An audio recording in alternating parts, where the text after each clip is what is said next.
truly blessed and fortunate that the community saw that my services were of value to the community in mentoring. And I'm very excited about being a mentor, so that's a part of my life.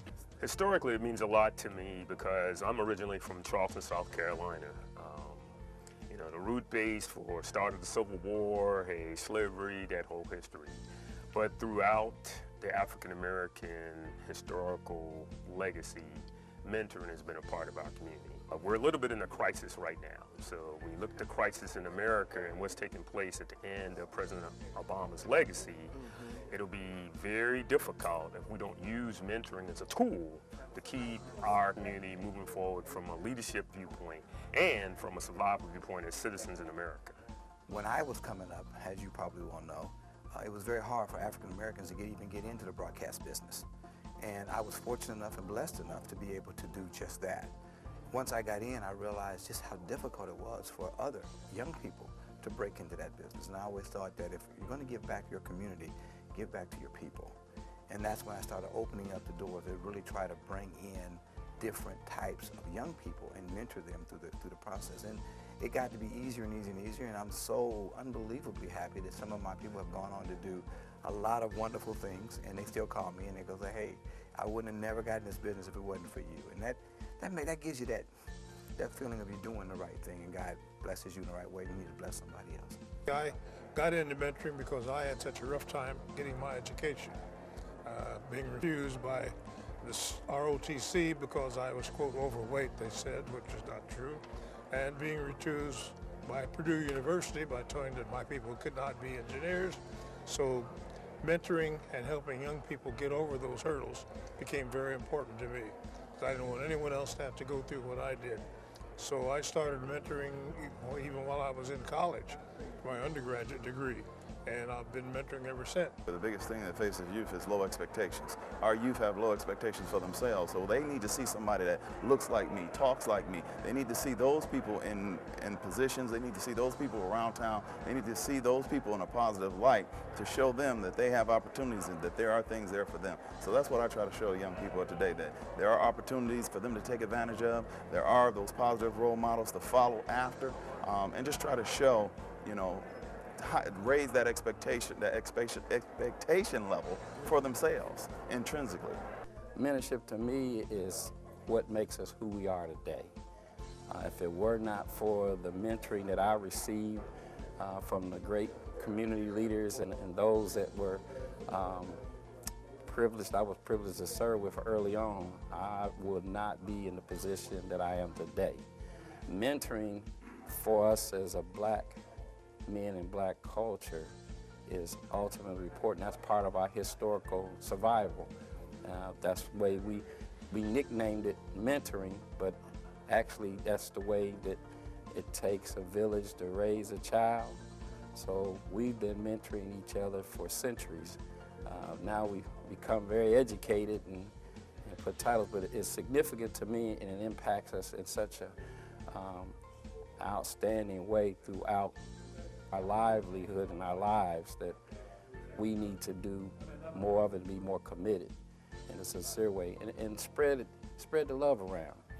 And that's what mentoring is all about. It's not necessarily for education purposes, but it's just to bring, you can mentor not just young people, you can mentor older people as well. And I'm learning that as I grow older, that I'm still being mentored. One of the things that we have to do is bring our young people to the realization what is mentoring, and show them the value of mentoring. And I think that's one of the things that is a problem to our culture, that we somehow have lost the true meaning of mentorship. And I think it's a throwback where we're going to have to go back and get our young people, show them what mentorship is by leadership, and then bring them on through. I think mentorship will be the thing that will take us to the next level, our culture. If you look at President Obama, that's where he really got his start, by being mentored and then also going back to his neighborhood and mentoring other young people. Mentorship is extremely important because the students, men and women that I work with in my job daily, are going to be our future leaders. They're going to be the politicians, they're going to be the senators, they're going to be the judges, and they're going to manage my Medicare.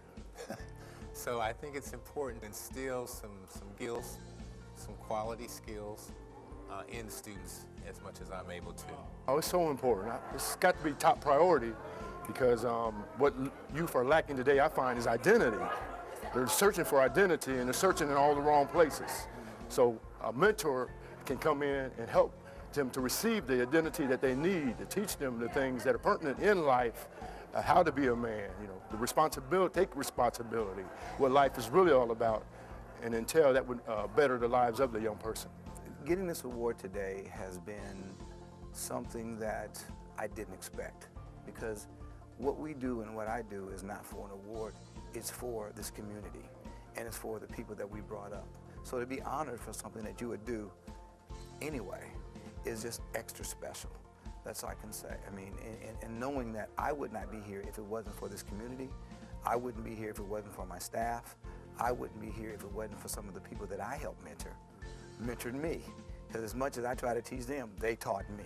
So exactly. So in that aspect of it, what can you say but thank you, and thank you for this opportunity, and I'm very blessed to have it. Oh, it's wonderful. It's fantastic. I've been a part of the top 10. When it first started, I was an usher. And it's just an honor to be able to be a part of this today and thank Parity and just say thank you. It's a blessing. It came when it was supposed to. Makes me feel good, makes me feel proud. I'll say any man who says he doesn't need to be encouraged is a liar. We all need encouragement. And when someone nominated me, it said that they felt like my life meant something. And it's to know that my life has meant something. And we don't do it to be honored, but for that to be noted, it's all the world. I'm a better man because of it. Very humbling, and it's a significant honor for me in my lifetime, especially to follow some of the great leaders and honorees that preceded me. It's very noteworthy, and it's a nationally known organization for the contributions that we make, especially to our youth in our community, and that's huge for me. That's really my agenda items, and that's always been one of my agenda items, is to serve and mentor our youth. So this was a tremendous honor for me, and it's actually one of the greatest honors, other than being Most Worshipful Grand Master, that I could have in a lifetime. And I'm grateful for having the honor and privilege to be here. I believe in each one, teach one. I had mentors that mentored me throughout life, so it's my obligation, my responsibility to repay that debt and pay it forward with the youth of today. What the day does, it brings more of realization, not so much entitlement, but it says that you were honored today, you must do something about that. You just can't be honored and walk away. You have to there's a burden. You see, being honored today brought a burden where you're going to have to do something to help our people. It's too rewarding to stop, and it's too necessary to stop. It's still needed today, and it's going to be needed tomorrow, whether we want to or not.